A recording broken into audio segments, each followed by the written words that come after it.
Transport क्षेत्र में कानून, नियम और ऑर्डर तो बहुत आते और बनते हैं, लेकिन उन पर अमल कब होगा इसका कुछ पता नहीं होता। वहीं अगर बात चालकों की हो तो संभावनाएं वैसे भी बहुत कम हो जाती।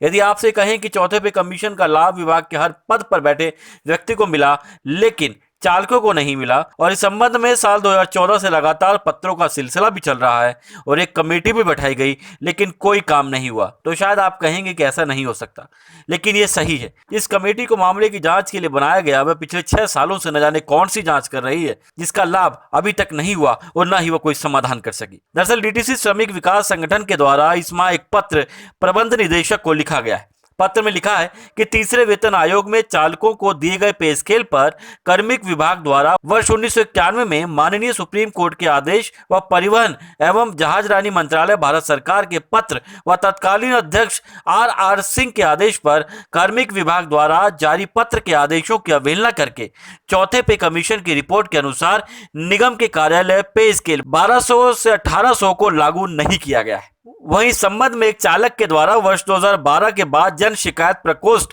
व ग्रीवेंस डे पर मुख्यालय के आईआर विभाग में स्वयं उपस्थित होकर अनेकों पत्र दिए गए, जिसके बाद तत्कालीन अध्यक्ष राजीव वर्मा के आदेश पर 6 सदस्यीय अनोमली कमेटी का गठन किया गया, जिसकी सुनवाई की तिथि 2 जून 2014 रखी गई। इसमें इन बिंदुओं को रखा गया जिसमें चालक द्वारा अपनी पे स्केल की अनोमली लाया गया था, जिसमें कमेटी द्वारा सुनवाई के बाद साक्ष्यों की जांच हेतु कुछ समय मांगा गया था और अगली सुनवाई 7 जून 2014 को रखी गई थी, जो कि बाद में कभी हुई ही नहीं। पत्र में कहा गया कि महोदय, आपकी जानकारी हेतु लिखा जा रहा है कि अनोमली कमेटी के निर्णय की जानकारी चालक द्वारा पुनः अनेकों पत्र अध्यक्ष महोदय के कार्यालय में दिए गए, परंतु कोई भी जवाब न दिए जाने की स्थिति में जन सूचना अधिकार अधिनियम 2005 के तहत दिए पत्रों पर भी कार्रवाई की जानकारी मांगी गई, जिसे निगम के अधिकारियों द्वारा मुख्य सूचना आयुक्त के आदेश के बाद 8 अक्टूबर 2015 को एक पत्र के द्वारा दिया गया, जो कि इस प्रकार था। नीतिगत मामला होने के कारण विभिन्न पदों के कर्मचारियों के वेतनमान त्रुटियों संबंधी के विषय में निगम द्वारा अभी निर्णय लिया जाना और इसकी कोई समय सीमा नहीं होती,